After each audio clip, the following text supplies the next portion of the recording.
Tricia McCraney is, I think, familiar to an awful lot of us. She's been involved in the industry for, well, as long as I can remember, and has served in Canada in a variety of ways that are basically too long to list. But what people may not be aware of is that she's now with Virtue Sales, a British-based company, and she's serving there as a project consultant and helping its clients to implement its Biblio suite of software modules. Sounds very impressive, but what's important here is she's been analyzing Onyx files for well over more than approaching 2 decades, let's put it that way. She's older than she looks. And she's been a member of like the standards community as well. Like Joshua, she's been out there in the trenches, so like working on things. She, again, knows of what she speaks. Today we're going to talk a little bit about your metadata and the message that it sends. This presentation was alternatively titled The Data Maid's Tale. Don't let the standards grind you down. Tom just introduced me in the best way, but again, I'm Tricia McCraney. I'm working for Virtue Sales, and Virtue Sales are the creators of Biblio 3. It's a publishing management system that some of you may know of. We have various modules for bibliographic, so that's title management, production, contracts, rights, and royalties, and if you want to know more about it, certainly come and talk to me. One of the things that Biblio does really well is allows users to create and send Onyx files directly out of the system. Okay, so let's start off with a really simple question for everyone in this room. What is Onyx? Anybody? There's going to be audience participation today. Online information exchange. Yep, that's the, that's the actual, definition. Anybody else? Come on, you can say something more about it. It's a book industry standard.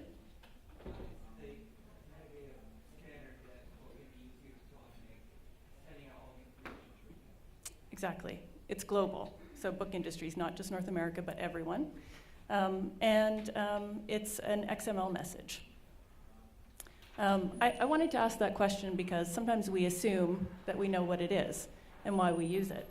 The standard answer that I often give when I'm giving introductory training on Onyx, or just when I'm talking about Onyx as a refresher, is that it's 3 things. It's tags. So, those are the data elements that you define, that you use in Onyx.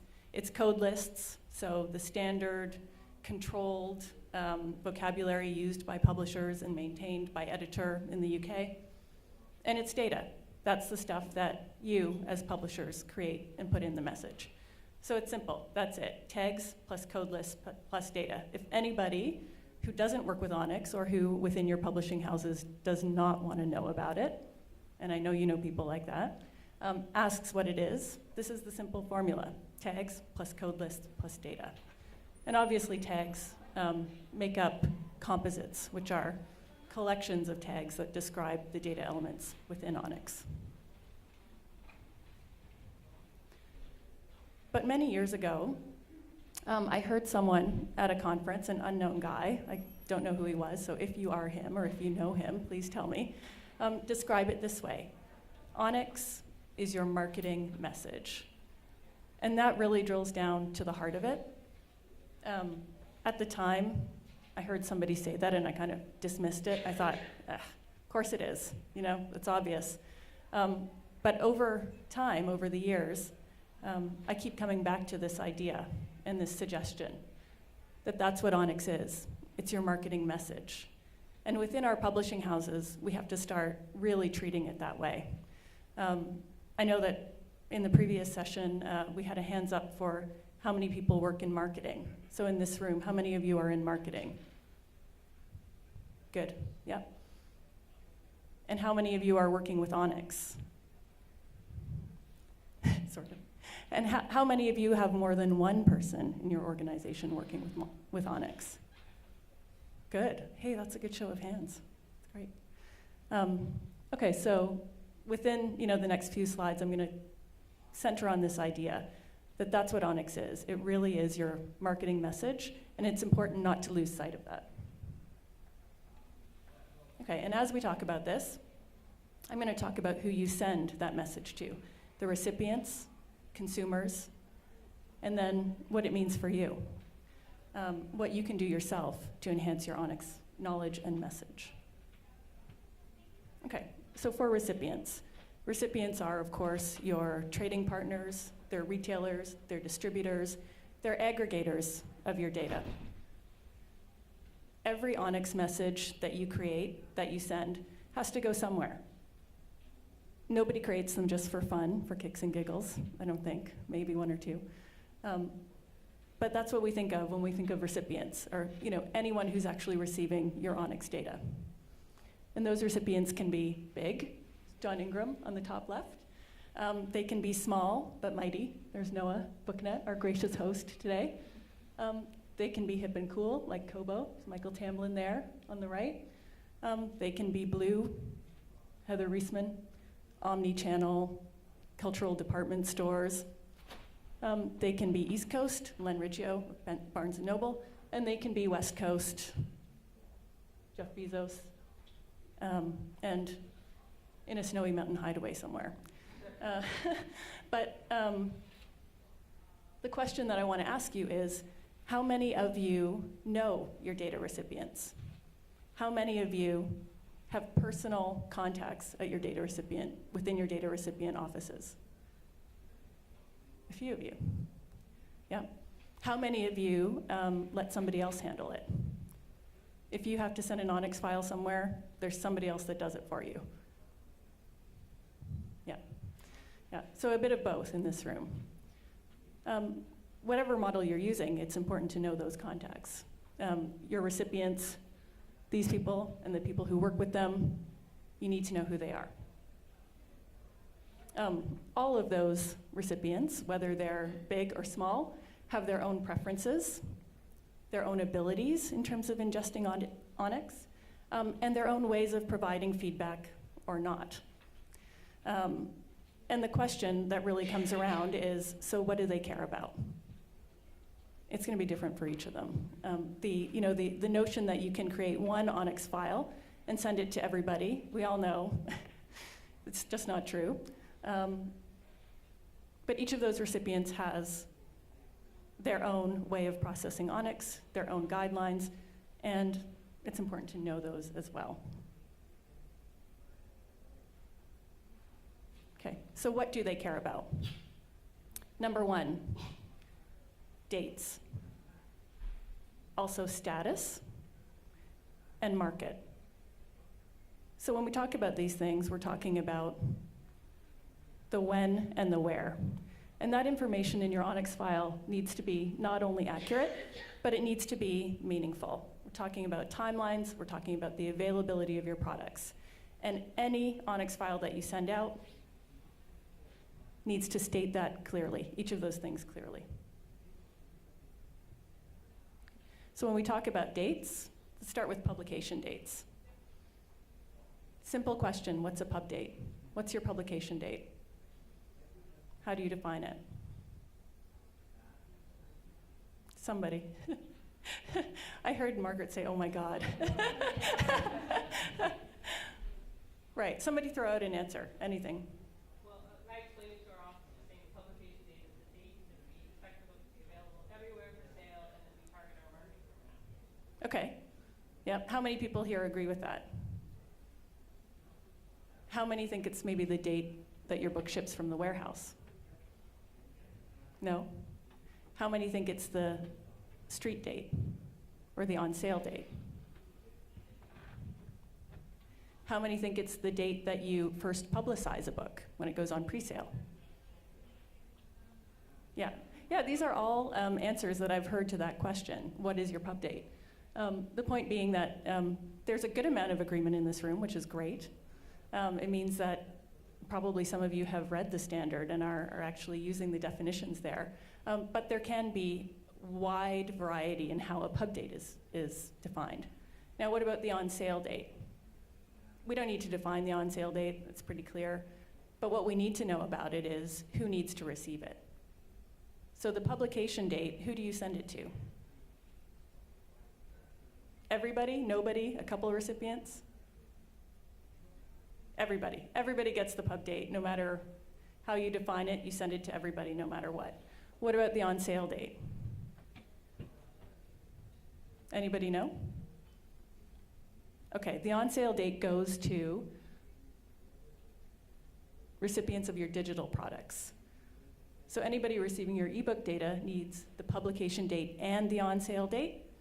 In Canada, the publication date needs to go to your print product recipients. The on sale date generally is not required by those recipients as well, and that's also true in the North American supply chain.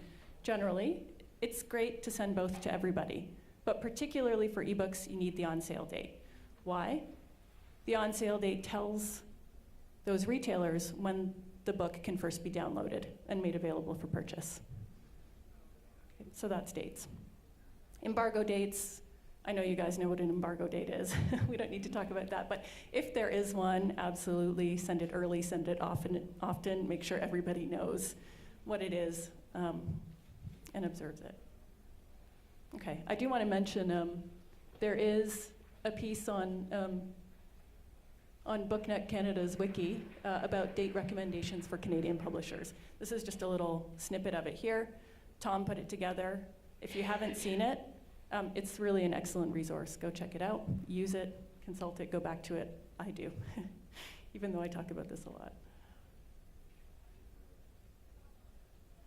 Okay, now let's talk about status. The status of the book. So we're talking about the book in the publishing life cycle, from pre-publication, when it's forthcoming, through to being available, out of print, or even abandoned. There is a rhythm to the way that status is actually supplied. It's possible for a book to be abandoned or even out of print before it reaches its publication date. Now, this example is from 49th Shelf, and I love it. It looks like a strange example to put up. It looks like something odd is going on here, but I think it's perfect. I think whoever did this for Dundurn is actually my metadata hero, because it communicates exactly what's going on with this title. And I'm not saying everybody should do this in all of their metadata, but in this case, there's absolutely no question about what's going on. And because this is on 49th Shelf, they're not a typical retail channel. You know, my guess is this is just a way of making sure that that information is correct. I had to really dig to find this, by the way. It's not just easily available on the site. But it's probably, you know, it couldn't be any better in terms of communicating the message. I love that the cover image was updated to say title canceled. It's really great. But the point is, be clear about when the status of your book changes. Be clear about what your trading partners process if you send a message about a title that has been abandoned or deleted, and make sure that you're following the correct change when it comes to status updates for your titles.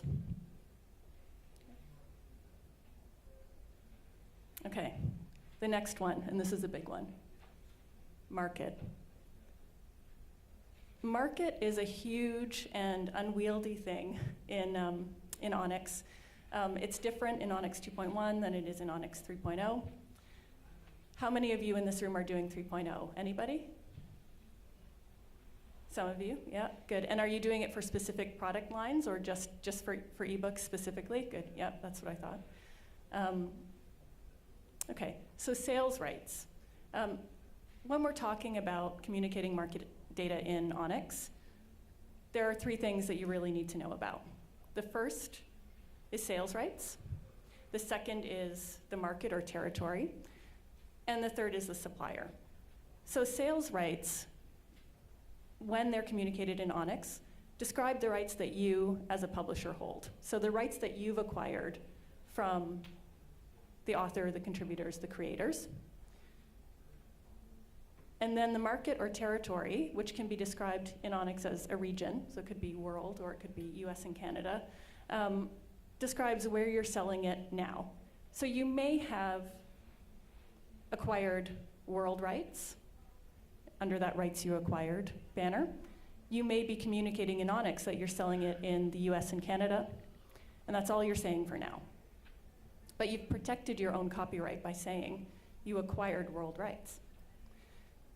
And you're sending a message saying that you are selling it in the US and Canada. And along with that, you can say who the actors in that market are. So you're selling it in US and Canada. Your distributor in the US is Ingram, let's say. You're selling it yourself in Canada, or you have a distributor in Canada, Raincoast, something like that. Okay? So those are the components. There are many, many, many, many documents and many presentations, actually an excellent one that Tom did on this topic out there, but I've just distilled it all down into one slide. So when you're looking at those composites in Onyx, you just make sure that you're observing these three key things. The rights you acquired under the sales rights, where you're selling it now, under the market, and who's supplying it under the supplier, as well as the price and currency in those, for each of those suppliers. Okay. The last thing that your trading partners really care about, and this might be obvious, but it's relationships. So this is the thing that your data recipients want to know when a book is replaced, when a book is referred to another ISBN, when it's related to another edition of some kind. How many of you are using work identifiers in your Onyx? Good. So a work ID, or a work identifier, is, kind of like an ISBN. It's a unique identifier or number of some kind, and it can relate one ISBN to another, or one ISBN to multiple ISBNs. If you think about it, the work is the IP, or the manuscript level for something. An edition is a format or an iteration of that work. And then, of course, you have a printing or an impression that follows that. When we talk about the work, we talk about an identifier that can be applied across different editions of your titles. It may also be applied, if you happen to get it together really, really well, to editions of the same work published by someone else. But it's a mechanism that allows us to know when something is related to something else, when it's derivative, when it's replaced by, when it's the same work or the same IP. And then related products. So you have your work ID. If you're not doing it now, think very strongly about it. Related products. Related products tell us what titles we have that we relate to others. So if an ISBN, like I said, is replaced, there's replaces, replaced by. If there's a new edition coming out, you want to use related products to communicate that. You also want to have accurate edition information. And let's just remind ourselves why this is important. Everybody knows this book, The Fire and the Fury. There was a lot of fire and a lot of fury trying to get this book in Canada not so long ago when it was released at the beginning of the year. And what happened with this book? Well, it became available in early January in hardcover, and it was instantly sold out, even here north of the border. Everyone looking for it happily was able to see, this is a page from Indigo's site, obviously, that I couldn't get the hardcover, but hey, guess what? I can download the Kobo now. Kobo's sales for this title, as I think everybody in the room knows, spiked. They were massive, monstrous. And this is why we do work IDs and title linking and communicate that to our suppliers, our trading partners.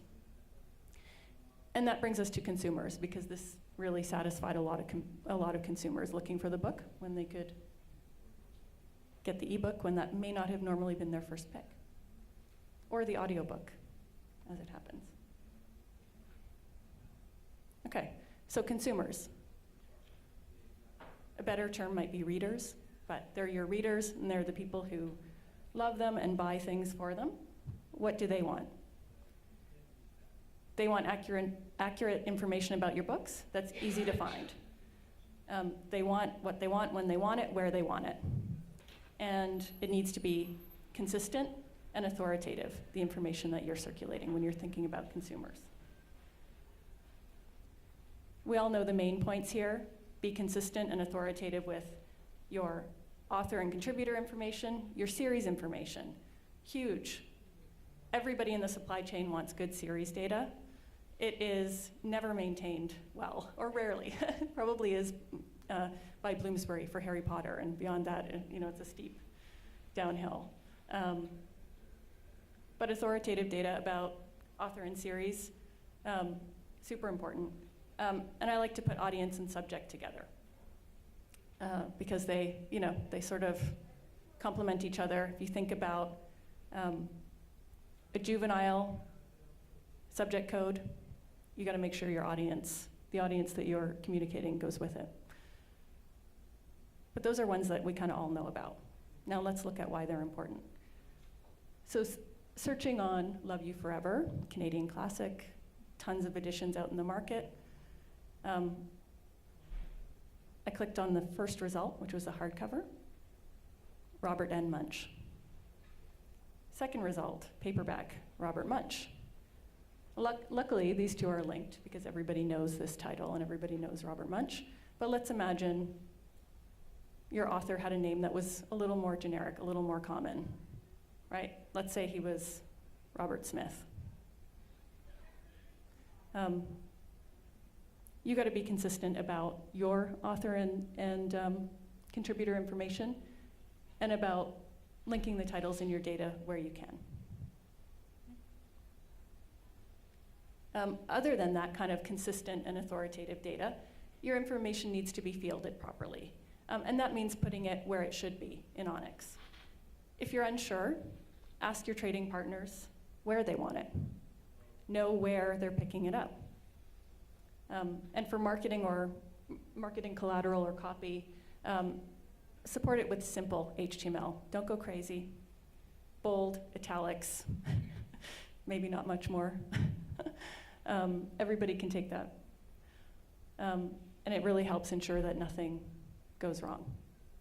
That shouldn't be sent in your title data, by the way. Don't put italics in your title. People do it. It's a no-no. Put it in your copy, yes. Not in your title data. If you want to see how fielding your data properly is done well, you can look at ECW's forthcoming book, The Never-Ending Present, Story of Gord Downey and the Tragically Hip by Michael Barclay. It's coming out in April. This is just a snippet of it, but if you look at it anywhere in the supply chain, you'll see it has accurate title and subtitle data, a description that's flawless, perfect, contributor bio, calls out Michael Barclay, writes for Maclean's, he lives in Toronto. He's a, music guy, music writer, reviewer. All the ways we might, as consumers, know him. It has a table of contents, editorial reviews, and an excerpt. And of course, it's pre-publication, so there's more to come. It's just done so well, I can't say enough about it. Go look at it and buy the book. We can also look at examples like this. Here's a book on Amazon where data isn't fielded properly. So what do we see here that doesn't look so good? Quotation marks, yeah, in the title. What else? Yep. So what are those that we're seeing? What's fiction? What's kids? What's books? Are they subjects? Are they keywords? What do we think? Maybe a bit of both. Who knows? Book 2 could be a series, could be a volume number. Who knows? But yeah, we're seeing all of those things. Could be that there are that teach your kids kindness is a tagline Could be keywords, we don't know. But this illustrates something that's going on broadly, keyword stuffing in titles and subtitles. So this isn't a mistake. It's not somebody doing it wrong or badly. It's somebody trying to raise the profile of their book by putting all of this information in the title and the subtitle. So this is becoming a broad practice. So much so that in the UK, the Book Industry Communication has issued a cease and desist order to publishers to stop doing this. I don't know who saw it this week, but this was one of the examples in the comments, actually, that I pulled from the comments on that article on the Publishers Weekly or the BIC website. And it just shows us why we need to field our data better and not make a mess like this. Okay, here's another one. This is a little less insane, a little less over the top, but if you're not doing this, if you're not at this level, you might be doing something like this. Sunday Times bestseller is the subtitle here. Now, what's interesting is The Diary of an Exhausted Mom on the cover is obviously the subtitle. You could probably guess it from the title anyway, but, but it is a case where this happens a lot. I see this often, just in browsing, and you probably do too. Where should that information go? The top of the description is what I was going to say. There might be other places we can put it. It shouldn't go in your subtitle. Okay. So those are all the things that consumers and your recipients need and want. Now let's talk about you, the Onyx enthusiast. The first thing I can say is get involved. Onyx is for you, and it's by you. There are so many places to get involved. How many of you are on an industry association right now that talks about Onyx? One guy, two guys, three, four, okay, good. Everybody in this room has the opportunity to get involved. Join your national groups. Obviously BookNet Canada, and obviously the Book Industry Study Group in the US, which is a BookNet-like group to the south of us. They're the main ones in North America. There's BIC in the UK, and Editor, obviously, which manages the Onyx standard. But the main thing that you get from joining these groups is they all feed back to Editor, and Editor interacts with them. When you have a problem with your Onyx or a question, you want to know what everybody else is doing, those problems get solved in these industry groups. So try to join a metadata committee, try to join a working group, or just try to join so you can follow along. Can't stress that more. There's also, in addition to the national lists, an Onyx implement list. If you're not subscribed to it, it's a Yahoo group. You can just search for it. You'll see the discussion, the threads, any queries that you might have probably already been answered there. It's like a customer service portal, practically, for Onyx users. Join that. Coming up this year in New York, BISG is holding some metadata summits. They're talking to data providers, so you guys, publishers, distributors. They're talking to the recipients, all of those friends that we looked at before, and the people who work with them.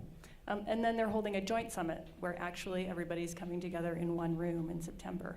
So if you want to be at the table, the publisher summit is in May, and the joint summit is in September, and it's certainly open to Canadians. Okay. Now just to go kind of over what's important for you as an Onyx provider, know your recipients, know who they are, have their contact info, know what their preferences are, know what they can do, what they can't do. Requirements, limitations. Ask if you don't know. Find out what they want. Decide what the priority is for you. And audit your metadata. I can't stress this enough. How many rounds of approval do you have on marketing copy? How many rounds of approval on everything else at a press? Multiple, many, tons. How many runs of approval on your Onyx data before it goes out? Who looks at it? One person, two people?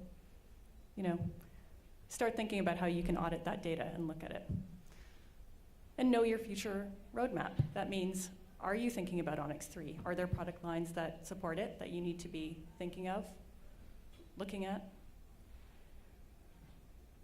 Are there new recipients you should be sending data to? Are there new data fields you need to support? Think about process and workflow to support your great Canadian metadata. And if you've done all of that, you're good. I wanted to doctor this and put Onyx on the cover somehow, but I just couldn't. But if you've done all of that, you will be not only an Onyx enthusiast, but be very, very good at what you do.